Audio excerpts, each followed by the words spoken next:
입니다. 오늘 우리가 함께 나눌 말씀은 출애굽기입니다. 출애굽기 20장 1절로 오늘 16절까지 말씀을 보도록 하겠습니다. 십계명의 말씀입니다. 출애굽기 20장 1절로 16절까지. 제가 가진 성경은 구약성경 112페이지입니다.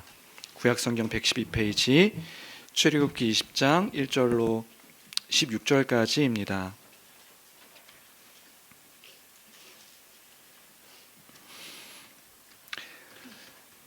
다 찾으신 줄 알고 한 목소리로 읽도록 하겠습니다. 함께 읽습니다. 시작. 하나님이 이 모든 말씀으로 말씀하여 이르시되 나는 너를 애굽 땅 종되었던 집에서 인도하여 낸 내 하나님 여호와니라. 너는 나 외에는 다른 신들을 내게 두지 말라. 너를 위하여 새긴 우상을 만들지 말고 또 위로 하늘에 있는 것이나 아래로 땅에 있는 것이나 땅 아래 물속에 있는 것에 어떤 형상도 만들지 말며 그것들에게 절하지 말며 그것들을 섬기지 말라. 나 내 하나님 여호와는 질투하는 하나님인즉 나를 미워하는 자의 죄를 갚되 아버지로부터 아들에게로 3, 4대까지 이르게 하거니와 나를 사랑하고 내 계명을 지키는 자에게는 1000대까지 은혜를 베푸느니라. 너는 내 하나님 여호와의 이름을 망령되게 부르지 말라. 여호와는 그의 이름을 망령되게 부르는 자를 죄 없다 하지 아니하리라. 안식일을 기억하여 거룩하게 지키라. 엿새 동안은 힘써 내 모든 일을 행할 것이나 일곱째 날은 내 하나님 여호와의 안식일인즉 너나 내 아들이나 내 딸이나 내 남종이나 내 여종이나 내 가축이나 내 문 안에 머무는 객이라도 아무 일도 하지 말라. 이는 엿새 동안에 나 여호와가 하늘과 땅과 바다와 그 가운데 모든 것을 만들고 일곱째 날에 쉬었음이라. 그러므로 나 여호와가 안식일을 복되게 하여 그날을 거룩하게 하였느니라. 내 부모를 공경하라. 그리하면 내 하나님 여호와가 네게 준 땅에서 내 생명이 길리라. 살인하지 말라. 간음하지 말라. 도둑질하지 말라. 내 이웃에 대하여 거짓 증거하지 말라. 아멘. 아멘. 총신대학교 신학대학원의 구약학 교수님이신 제 은사님이신 김지찬 교수님께서 쓰신 데칼로그라는 그 십계명에 관련된 책이 있습니다. 그 책에서 거짓이 만연된 한국 사회에 대해서 이야기하면서 물론 어느 사회나 거짓은 있었지만 거짓과 관련해서 현재의 한국 사회가 참 많이 그 거짓에 대해 무감각하다 이런 이야기를 하고 계셨습니다. 오래된 이야기이기도 하지만 2007년도 아시는 분들은 아실 텐데 신정아라는 사람의 학력 위조 사건이 있었습니다. 그 일로 인해서 학력이 위조되어져 있는 그 유명인들에 대한 그 거짓된 그 위조가 이제 세상 가운데 드러나게 되었죠. 수많은 유명인들이 학력을 위조했다는 사실들을 우리가 알게 되는 사건이 있었습니다. 그런데 그게 2007년도 벌써 10수년이나 전의 이야기임에도 불구하고 지금도 정치권이나 또 교회 안에서의 어떤 그 모습들 가운데도 이런 거짓된 일들이 만연하게 보여지고 있는 것이 우리의 지금 이 사회의 상황과 모습인 것 같습니다. 거짓말에 대한 인식이 다른 나라와 비교하게 되면 더 이제 확연하게 드러나는 것 같은데 저도 그 책을 읽으면서 알게 된 사실인데 북미와 유럽에서는 거짓말쟁이, 당신은 거짓말쟁이야 라고 하는 그 말이 최고의 모욕적인 그런 욕이라고 합니다. 그런데 우리 사회에서는 어떤가요? 거짓말쟁이다 라고 말하는 것을 그렇게 크게 대수롭지, 물론 불편해하기는 하지만 크게 대수롭지 않게 생각하는 모습들이 있는 것 같습니다. 저 어렸을 적만 해도 그런 이야기도 들은 것 같아요. 뭐냐 하면 남자는 좀 허풍이 좀 있어야 돼. 남자는 거짓말 할 줄 알아야 잘 살아. 잘 되는 사람 봐라. 그 잘 되는 사람은 좀 거짓말을 좀 잘하는 사람이 잘 되는 거야 라고 저 어렸을 적에 어른들이 그런 말 해주셨던 것 같습니다. 너무 정직하면 잘 못 살아. 좀 남자는 허풍도 떨 줄 알아야 돼. 성공만 하면 좋은 결과가 나타나기만 하면 결과적으로 좋은 일들만 있다고 하면 모든 거짓이 거짓말이라 하더라도 용납되는 사회, 그 사회가 지금 우리가 살아가고 있는 사회의 모습이 아닌가 싶습니다. 거짓이 얼마나 당연하게 여겨지고 있는가. 여러분들은 어떠신가요? 이 거짓과 관련해서, 거짓말과 관련해서 여러분들은 얼마나 민감하게 생각하시고 그 생각 가운데 여러분들은 얼마나 그렇게 반응하고 계시나요? 오늘 우리가 살펴본 10계명의 제9계명은 그런 이야기를 다루고 있는 명령입니다.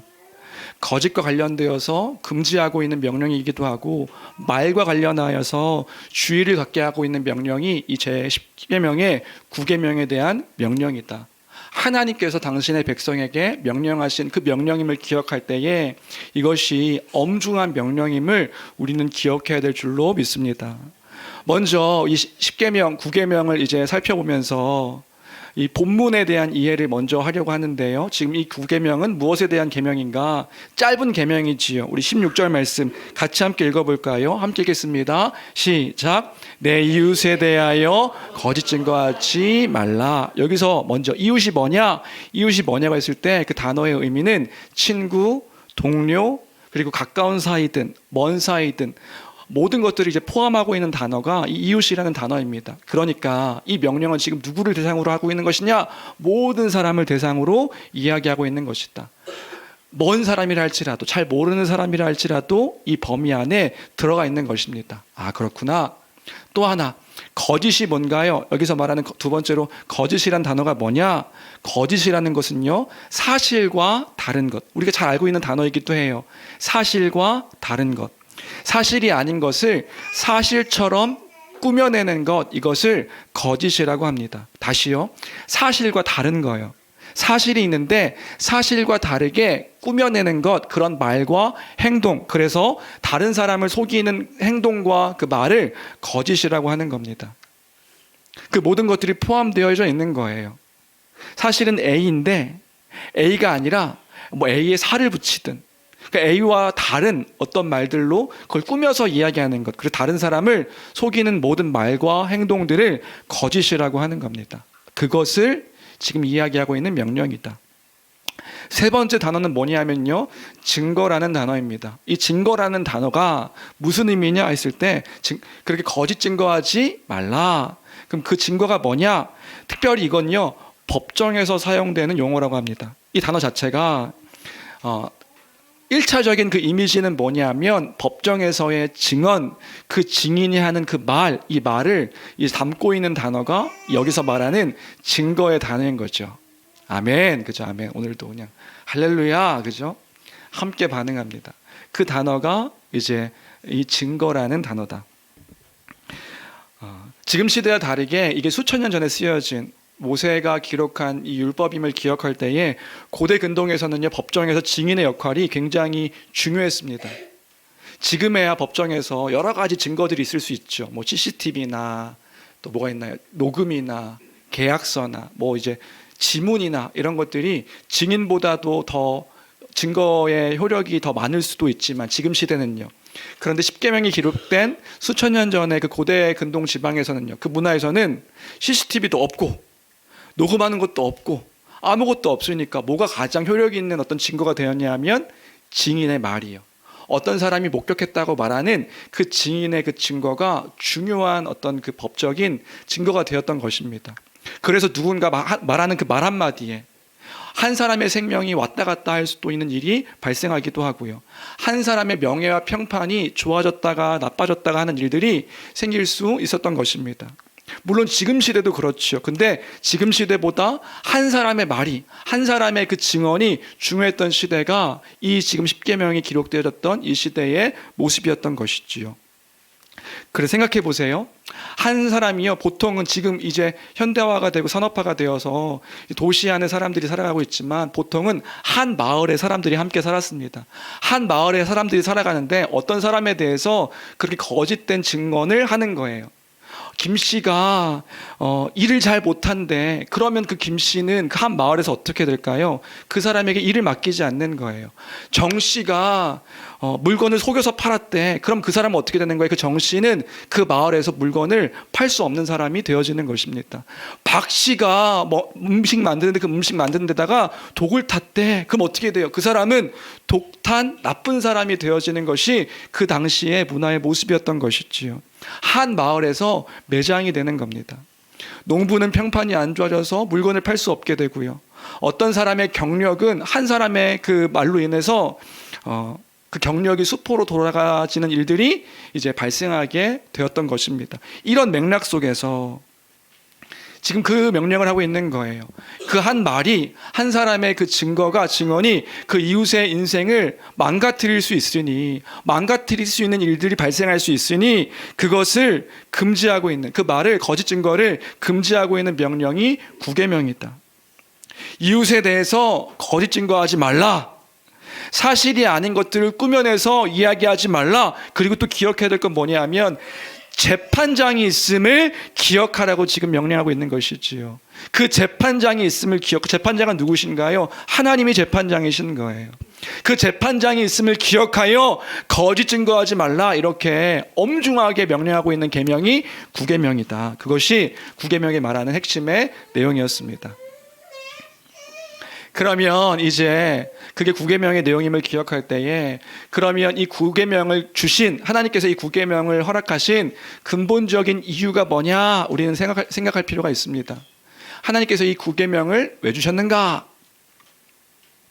본격적으로 좀 생각해 보면요, 첫 번째로, 그래서 이 구계명을 주신 근본적인 이유는 다른 사람의 명예를 지키기 위해 하나님께서 주신 계명이다. 이 사실을 우리는 기억할 필요가 있습니다. 하나님께서요, 다른 사람의 명예를 지키게 하기 위해서 이 계명을 주신 것입니다. 여러분 기억하십시오.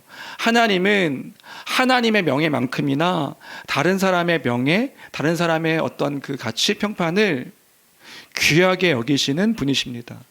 하나님께서요, 다른 이웃의 명예를 지키는 것을 귀하게 여기신다고요. 우리가 3계명에서 그런 이야기 함께 나눴습니다. 하나님께서는요, 당신의 명예를 귀하게 여기십니다. 3계명의 명령이 그런 거였죠. 우리 3계명 다시 한번 읽어볼까요? 3계명 함께 읽겠습니다. 함께 읽습니다. 시작. 너는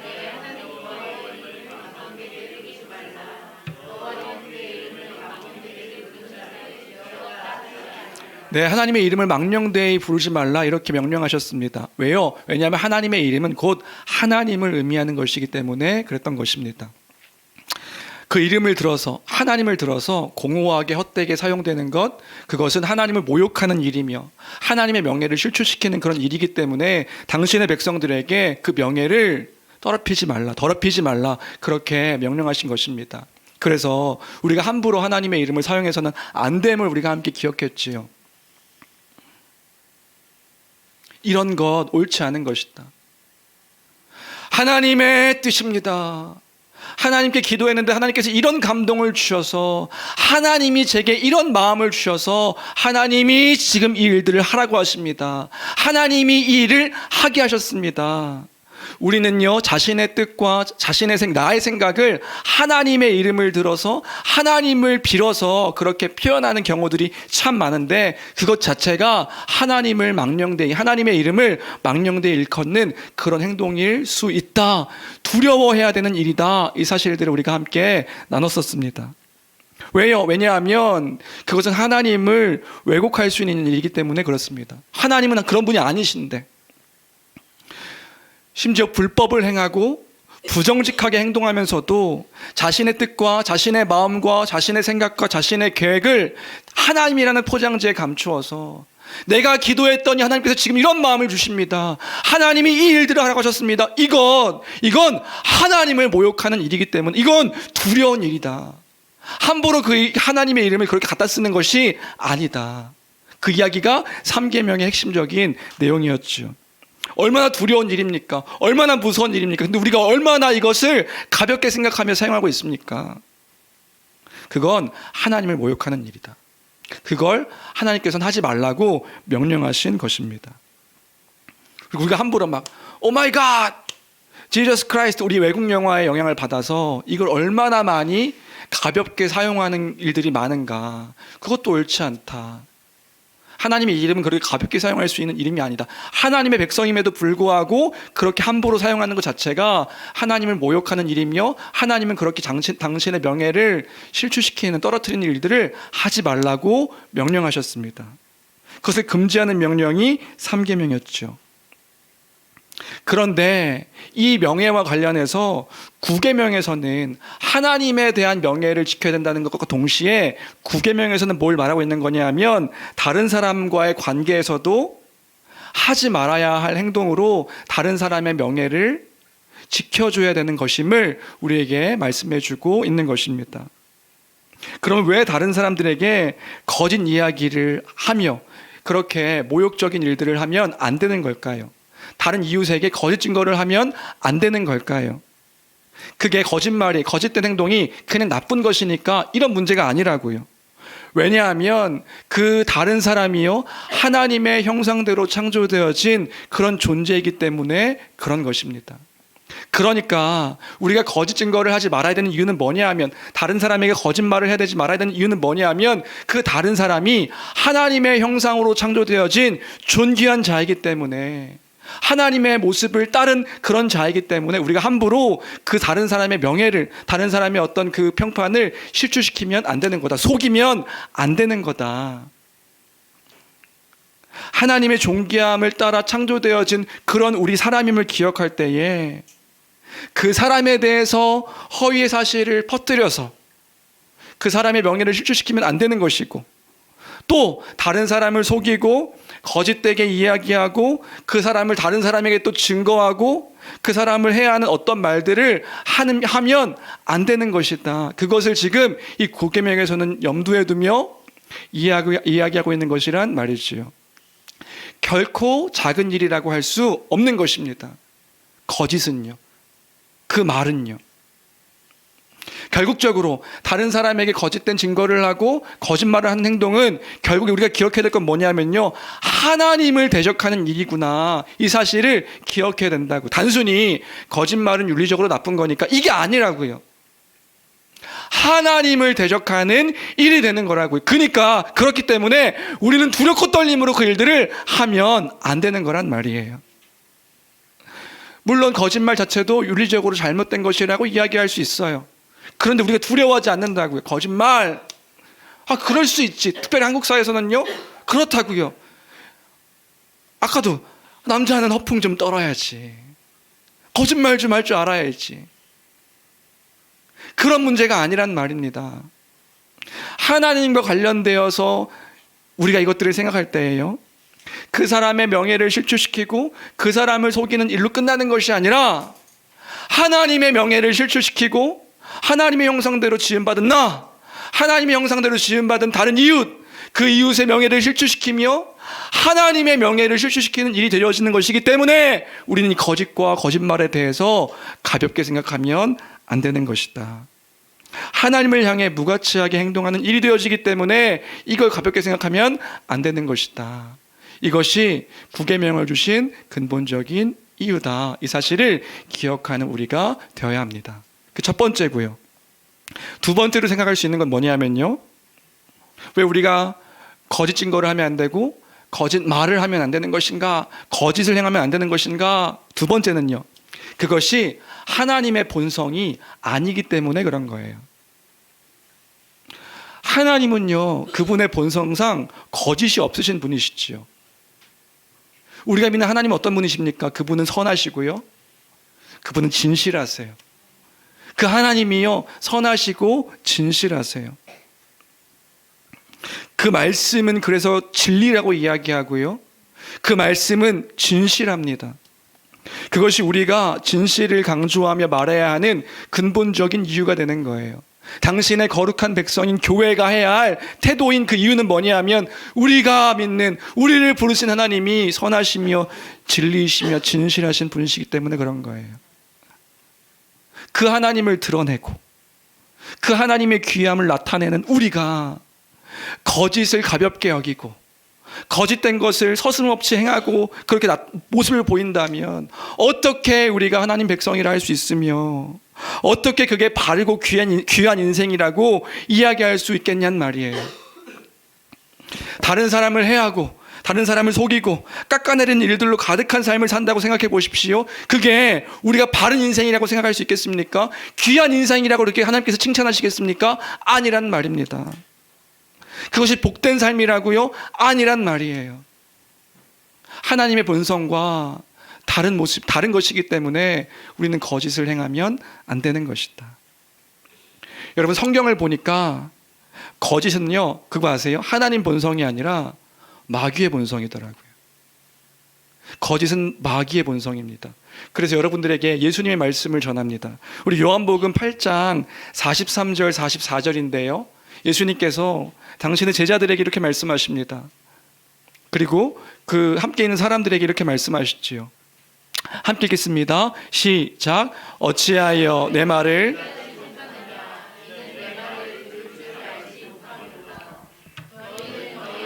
마귀에게서 났으니 너희 아비의 욕심대로 너희도 행하고자 하느니라.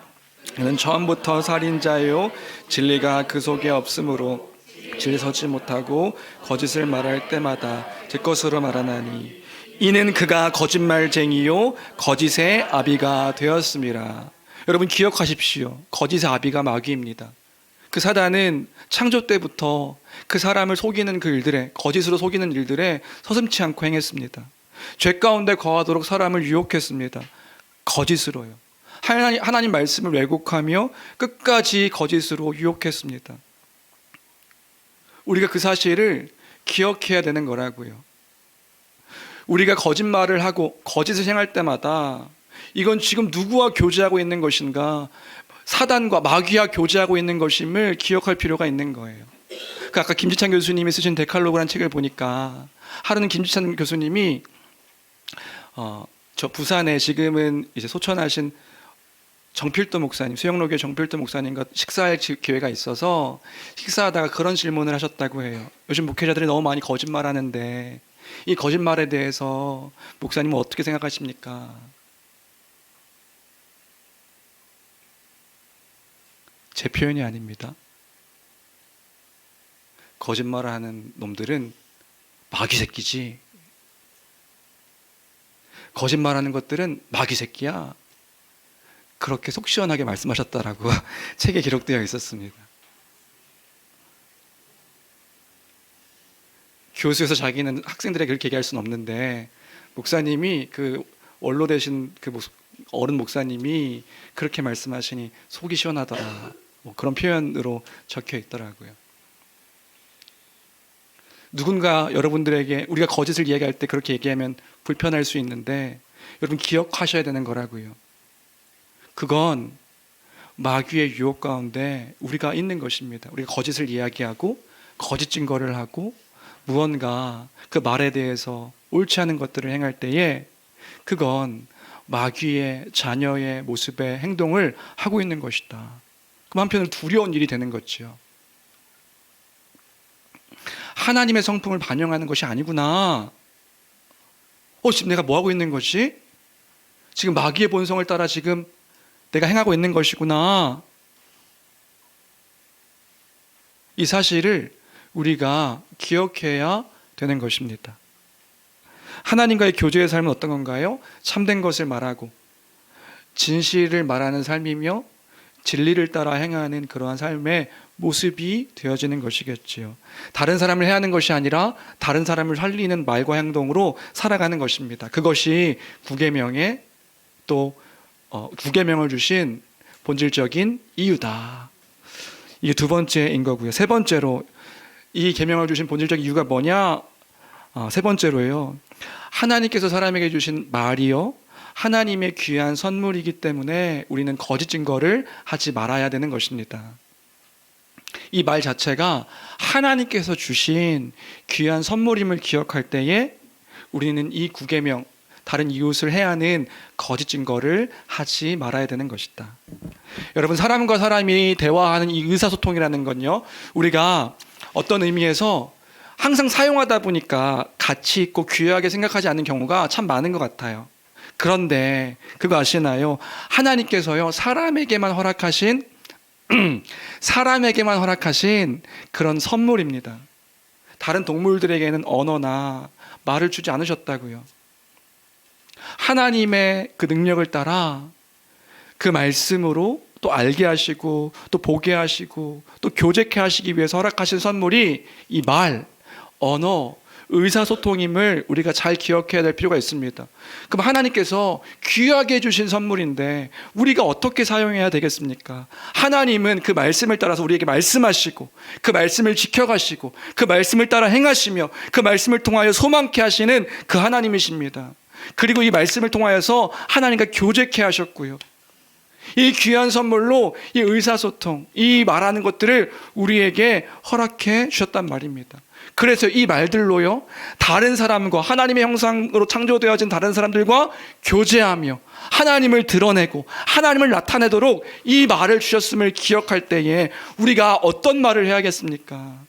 그래서요, 다른 이웃을 해야 하는 거짓 증거를 하지 말라, 이렇게 명령하신 거란 말이지요. 아름다운 열매들이 맺혀야 할 그러한 태도와 모습이 말로 이렇게 나타나야 져야 되는 것입니다. 그래서요, 한 사람의 말은 그 사람의 영적 상태를 보여주는 표상이 됩니다. 야고보서를 보면 야고보 사도가 이렇게 말하는 것을 볼 수 있는데요, 우리 야고보서 3장 8절부터 10절까지 같이 읽겠습니다. 함께 읽어볼까요? 함께 읽습니다. 시작. 혀는 능히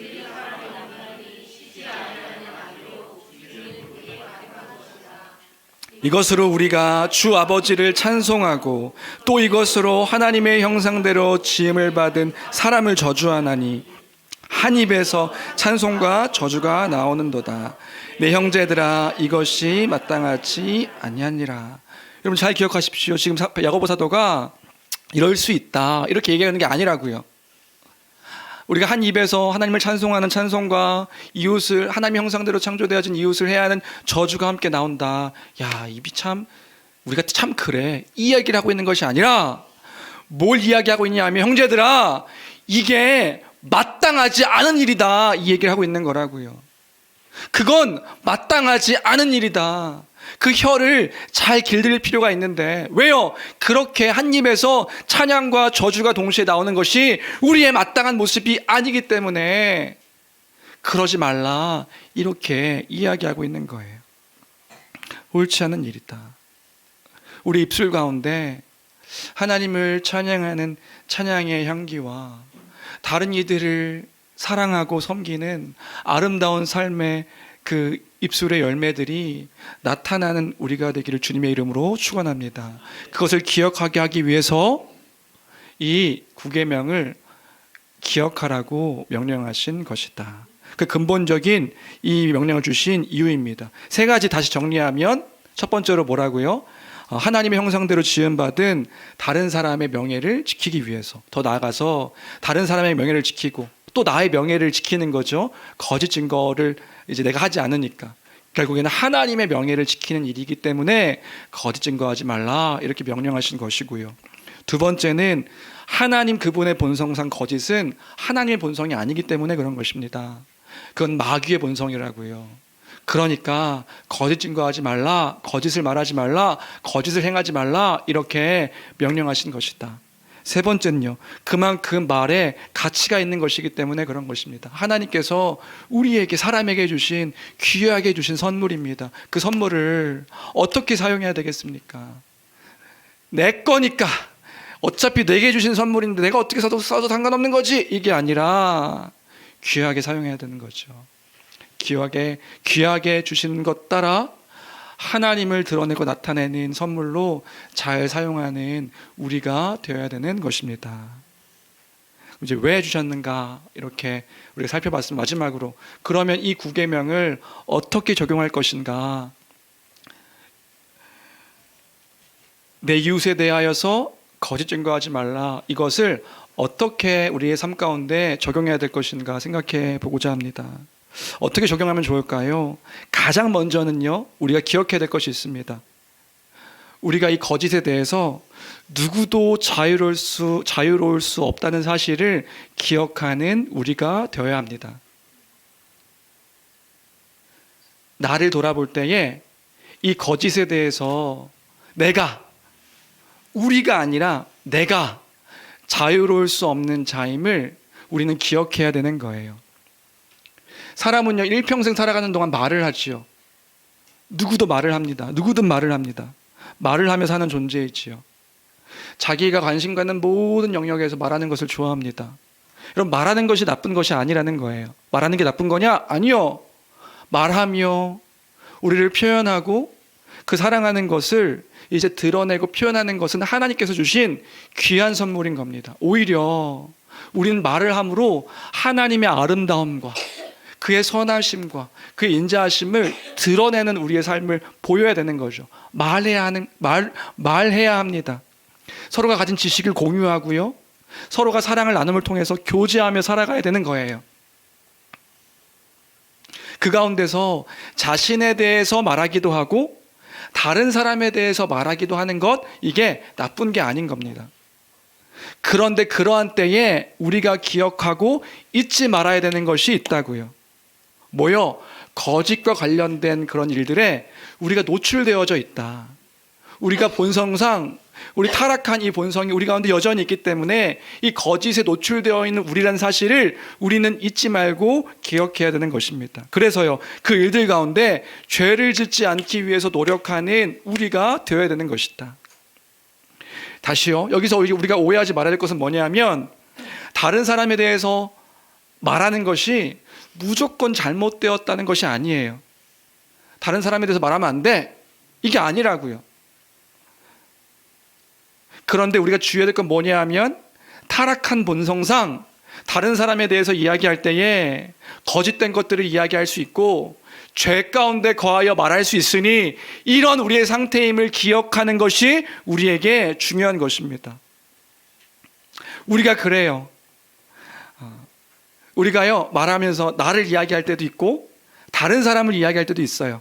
근데 나를 이야기할 때와 다른 사람을 이야기할 때 달라진다는 거 여러분 아시나요? 나를 이야기할 때는요, 나를 좀 나은 사람으로 포장하며 이야기할 때가 많습니다. 똑같은 이야기를 하더라도요, 나에 대해서 이야기할 때는 약간 나를 더 좋은 사람으로, 괜찮은 사람으로, 멋진 사람으로, 약간 영웅인 것처럼, 영웅까지는 아닌데, 영웅까지 말하면 좀 부담스러운데, 그렇지만 내가 좀 더 나은 사람인 것처럼 포장하며 말하려고 할 때가 있습니다. 그런데 남을 이야기할 때는 어떤 모습을 보이나요? 나보단 조금 못난 사람으로, 괜찮은 사람인 것처럼 이야기하지만 그럼에도 불구하고 그 사람이 또 다른 사람이 칭찬받으면 안 돼. 칭찬받는 것까지는 좋은데 나보다, 그래서 목사로 따지면 이런 거죠. 그 목사님 참 좋아요. 그렇죠, 저 좋아요. 목사님보다 설교 잘하시더라고요. 그러면 어떻게 돼요? 근데 저 사람 되게 착해요. 맞아요, 착해요. 근데 목사님보다 더 착하더라고요. 근데 그 사람 그거 아세요? 근데 착하긴 착해요. 맞아요, 착한데 그런데 그 사람 그 문제가 있던데. 그러니까 우리가 다른 사람에 대해서 이야기할 때는요, 나에 대해서는 뭔가 잘못된 것들을 감추려 하는 모습을 보이지만 다른 사람에 대해서는 뭔가 나보다 높아지려 하는 모습을 보일 때 그 사람을 낮추려 하는 우리의 태도와 또 왜곡시켜서 이야기하려고 하는 우리의 태도와 모습들이 있다고요. 흠과 약점을 험담하거나 정죄하거나 그런 말들을 옮기기를 좋아하는 우리의 모습들이 있음을 우리는 기억해야 되는 것입니다. 우리는요, 너무 자기중심적인 것들이 강해서요, 주의 말씀이 근거가 되지 않고 기억하지 않으면요, 자기중심적으로 말하고요, 자기중심적으로 듣고요, 자기중심적으로 생각하고요, 자기중심적으로 또 내뱉습니다. 그런 본성이 우리에게 있구나, 있다. 여러분, 저 얘기했지만 저만 그런 게 아니라 다 그래요. 어린아이로부터 어른에 이르기까지 다 그래요. 그러니까 아무도 자신하지 말고 모두 성령의 은혜를 따라 은혜를 구하며 이 거짓 증거, 거짓된 말, 거짓된 행동들을 할 수 있음을 기억하는 우리가 되는 것이 이 구계명을 적용하는 첫 번째 자세다. 그리고 그 다음 구체적으로 이 9계명을 어떻게 해야 적용하면 좋을까 했을 때 우리 지난주에도 함께 살펴봤는데 우리 믿음의 선배들이 잘 기록해 놓은 하이델베르그 교리문답의 112문 요걸 통해서 이 거짓 증거하지 말라라는 이 9계명, 이웃을 해야 하는 거짓 증거하지 말라는 이 9계명을 어떻게 적용하면 좋을까 생각해 보면 좋겠는데요. 우리 112문 제가 읽으면 답을 여러분들이 읽으면서 우리 같이 함께 이 계명을 생각해 보도록 하겠습니다. 제가 먼저 읽습니다. 제9계명에서 우리를 향하신 하나님의 뜻은 무엇입니까? 크게 세 문단이 있는데요. 우리 기억하면서 하나씩 읽도록 하겠습니다. 함께 읽겠습니다. 9계명에 대한 의미를 기억하며 함께 읽습니다. 시작. 하나님의 뜻은 다음과 같습니다. 아무에게도 거짓된 증언을 하지 말고 다른 사람의 말을 왜곡하지 말며 험담이나 비방하지 말고 정당한 이유 없이 또는 사연을 들어보지도 않고 함부로 남을 정죄하지 말라는 것입니다. 그리고 법정이나 기타 다른 곳에서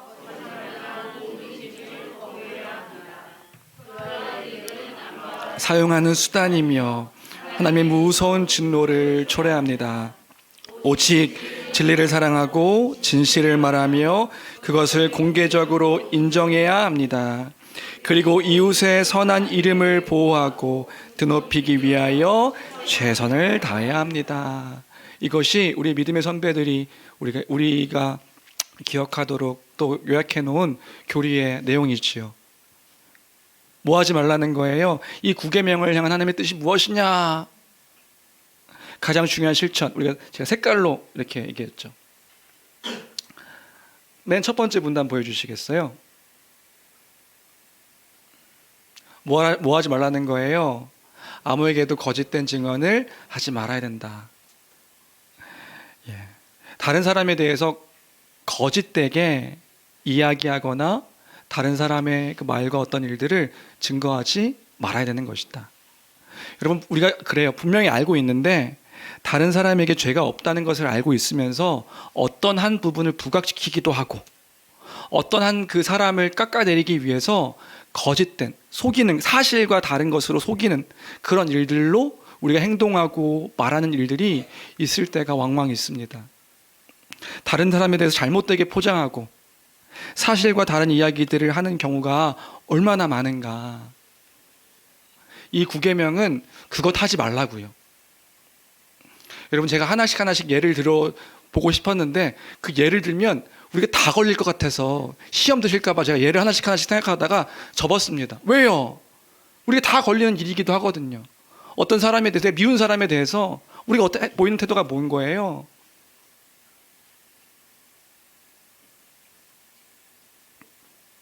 그거 하지 말라고요.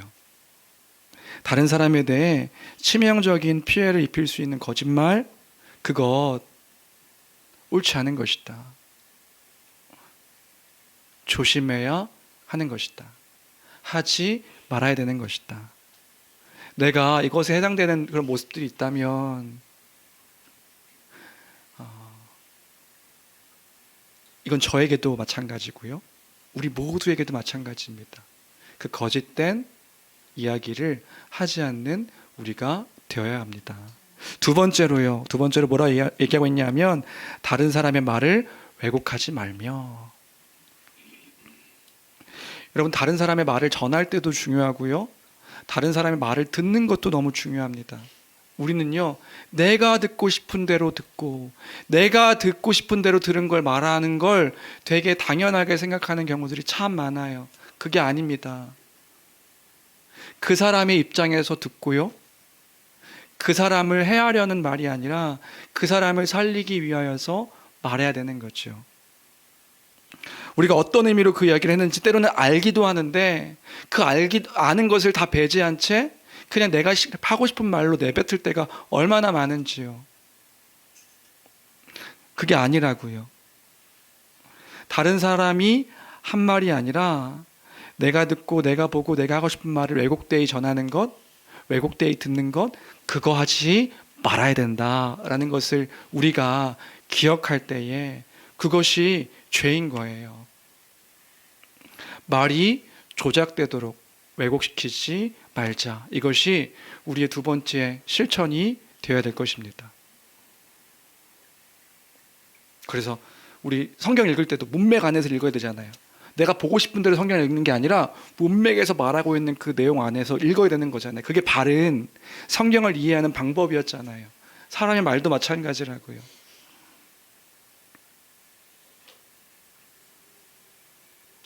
다른 사람들에게 이야기할 때 왜곡되이 전하지 말아야 된다. 이게 두 번째 우리의 적용이고요.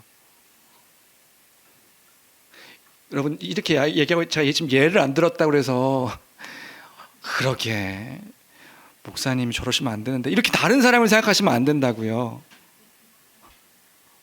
여러분이요, 여러분. 나요. 세 번째로 다른 사람에 대해서 험담이나 비방하지 말아야 된다. 이 구계명이 얘기하는 건 험담이나 비방에 대한 이야기입니다. 그거 하지 말라고요. 험담이 뭡니까? 남을 들추어서 이제 헐뜯는 것을 이야기합니다. 비방은요, 남을 비웃고 헐뜯는 거, 고의로 거짓을 퍼뜨리는 것이 이제 비방인 거죠. 그거 하지 말아야 된다고요. 고의로 다른 사람에 대해서 잘 알지 못하는 것을 말하거나 사실이지만 말할 필요가 없는 것을 말하는 태도를 우리는 하지 말아야 됩니다. 굳이 하지 않아도 될 말인데 그것을 옮겨가지고 다른 사람들을 헐뜯기 위해 하는 말이라고 한다면 우리 그거 하지 말아야 되는 거예요. 이런 사람들, 이런 분들 계시죠. 나 알죠? 사실만 말하는 거. 전 거짓말은 안 해요. 저 사실만 이야기해요. 그렇게 이야기하면서 남을 헐뜯고 그 남에 대해서 깎아내리는 우리의 말과 태도가 얼마나 많나요? 여러분, 우리는 기억해야 됩니다. 그게 진실일 수도 있어요. 진실일 수 있지만 과연 이 말을 하는 것이 그 다른 사람에게 필요한 일인가? 그리고 그 한 사람을 더 이제 살리고 더 유익하고 위하는 일인가? 여러분, 그 오해하지 마십시오. 다른 사람에 대해서 말하지 말아야 된다, 이걸 이야기하는 게 아닙니다. 우리는 그 사람들을 돕기 위해서, 우리는 그렇죠. 우리는 비밀을 공유할 때에 친근해집니다. 서로가 서로에 대해서 비밀을 함께 나눌 때 아주 끈끈한 우리가 됩니다. 그런데 그 비밀을 공유하는 게 나쁜 게 아니죠. 그게 모든 것이 나쁜 건 아니에요. 그런데 그 비밀을 공유하는 그 공유의 어떤 그 근거를 가지고 다른 사람을 그 비밀을 공유함으로 다른 사람들을 위하고 섬기고 또 그를 위해서 다른 사람이 알지 못하고 뒤에서 함으로 인해서 그것들을 유익하게 하는 일들이 우리에게 있을 수 있어요. 그걸 다 부정하는 게 아니라, 그런데 비밀을 공유하는 그 말이 지금 웃으신 이유가 뭐예요? 여러분들이 다 알고 있는 것 때문에 그런 거예요. 그 비밀을 공유하는 것이 결국에 다른 사람들을 헐뜯고 비방하고 깎아내리고 다른 사람의 명예와 다른 사람을 해야 하는 일이 된다고 한다면 우리는 그거 하지 말아야 되는 거라고요. 하나님께서 주신 그 거룩한 아름다운 언어로 다른 사람들을 비방하는 그 깎아내리는 그 일들을 하면 안 되는 거라고요. 그거 하지 말라고 지금 명령하신 것이다. 근거 없이 소문을 퍼뜨리는 그 일들 하면 안 되는 것이다. 그게 세 번째의 우리 적용 내용입니다. 네 번째로요, 정당한 이유 없이 또는 사연을 들어보지 않고 함부로 남을 정죄하지 말아야 된다. 이 말은요, 성급한 행동을 하지 말라는 의미가 담겨져 있습니다. 다른 사람의 말을 듣습니다. 다른 사람의 말을 듣는데 그 말을 내가 확인할 때까지는 성급하게 행동하지 않는 것이 우리의 태도와 모습이 되어야 될 것 같아요. 여러분, 하나님 나라 백성이라고 모든 것들을 다 비판하지 말고 평가하지 말고 모든 것들을 다 긍정적으로 바라봐야 된다라고 말하는 것은 아닙니다. 잘못된 것에 대해서, 불의한 것에 대해서 우리는요, 평가하기도 하고 때로는 비평하기도 하고 비판하기도 하고 그런 것들이 필요하죠. 그거 아무 평가도 하지 말라는 것이 아니라, 그런데 그럼에도 불구하고 우리가 어떤 정보들을 잘 살펴보지 않고 어떤 사람에 대해서 이야기를 들었을 때에 내가 처음 받은 그 인상만 가지고, 내가 갖고 있는 어떤 전제들만을 가지고 어떤 한 사람을 평가하고 다른 사람의 이야기를 들으며 동조하는 경우가 얼마나 많은지 몰라요. 한국 사회는 더 그렇죠. 여러분, 우리가 얼마나 다른 사람들을 함부로 평가하고 정죄합니까? 부정적으로 그 사람들을 평가합니까? 지역에 따라서 사람들을 평가하기도 하고요. 그 지역 사람이라고 하면 무조건 싫어하는 모습들이 우리에게 있잖아요. 어떤 그 색깔만 가지고 있다는 것들만 보이면 저 사람은 상종하지 못하겠어. 그냥 무조건.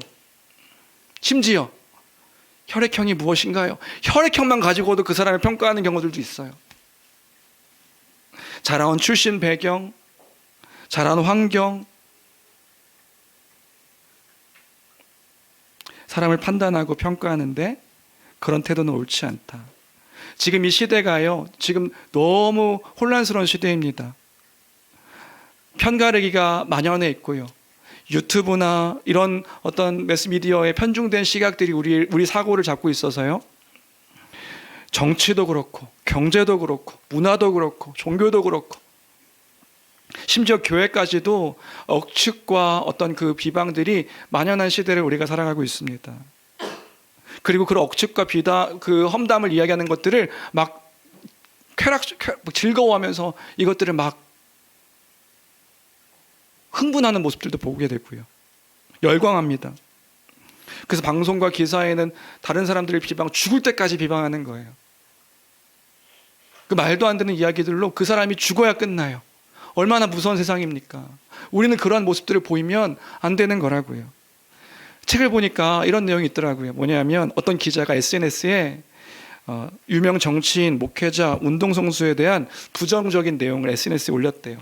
그러니까 반응이 뜨겁더라는 거예요. 좋아요, 댓글 4,000개가 달렸대요. 그런데 그 기자가 어떤 유명인 목회자에 대해서 좋은 글을 올렸더니 반응이 없더라는 거예요.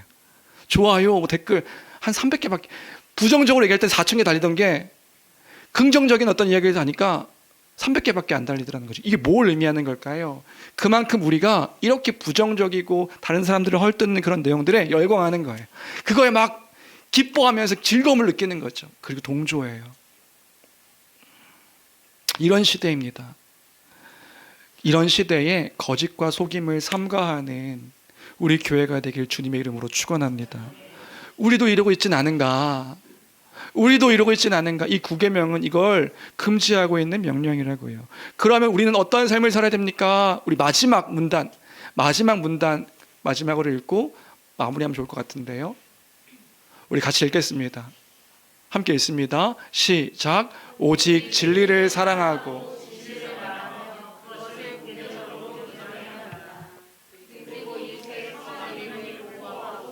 드높이기 위하여. 네, 진리를 사랑하고 진실을 말하며 그것을 공개적으로 인정하는 태도. 다른 사람의 선한 이름을 보호하고 드높이기 위해 최선을 다하는 태도. 그것이 9계명의 핵심적인 내용이다. 주 안에 사랑하는 성도 여러분, 진실을 말하는 우리가 됩시다. 주 안에 사랑하는 성도 여러분, 진리를 말하는 우리가 됩시다. 내 이웃의 안위를 먼저 생각하며 그 사람을 살리기 위해 그 사람을 위해서 이야기하는 우리가 됩시다. 아무리 그게 진실이라 하더라도, 그쵸, 진실일 수 있죠. 그 진실을 전하는 이유가 우리는 무엇인지 알아야 됩니다. 그 사람을 살리기 위해 그 사람의 명예와 어떤 그 일들을 지키기 위해, 아까도 이야기했지만 나는 솔직한 사람이에요, 그렇게 솔직하다고 이야기하면서 말하는 사람치고 다른 사람에게 상처 주지 않는 경우를 본 적이 없는 것 같아요. 그러면 그 솔직함이 의미가 없는 거예요. 여러분 기억하십시오. 아무리 진실을 이야기하더라도 그 진실에, 아무리 진리를 이야기하더라도 그 진리에 사랑이 없으면 그 진실과 진리는 아무것도 아닌 겁니다. 그 진실과 진리는 아무 의미가 없는 겁니다. 천사의 말을 해도 사랑이 없으면 울리는 그 꽹과리, 시끄러운 소리밖에 안 되는 거죠. 다른 사람을 사랑 안에서, 그 사랑 가운데서 그 일들을 행해야 하는 것입니다. 내 이웃의 잘못된 것들이 우리가 보았을 때에 비난이 합당해도 이웃의 잘한 점들을 더 보이며 칭찬하는 우리가 되길 주님의 이름으로 축원합니다. 왜냐하면 그것이 하나님의 사랑을 드러내는 더 온전한 방법이기 때문에 그런 것이지요. 명예를 지켜주는 그런 모습이기 때문에 그런 겁니다. 그런 우리가 되어야 될 줄로 믿습니다. 왜요? 하나님의 영광을 드러내는, 하나님의 아름다운 그 입술의 그 모습을 드러내는 그 삶이 우리의 삶이기 때문에 그렇습니다. 그러면 이렇게 살기 위해서 어떠한 때 우리는 이러한 삶을 살 수 있을까요?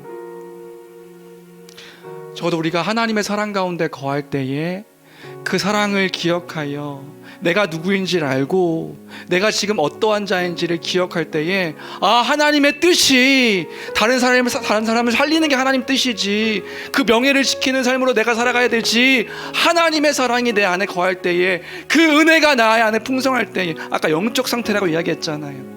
찬송과 저주가 우리 한 입에 같이 나올 수가 없는데 언제 저주가 나옵니까? 언제 일들을 가볍게 행동합니까? 하나님이 나와 함께 하시는, 지금 내 삶 가운데 역사하시는 분이시구나 잊을 때 그런 거 아닌가요?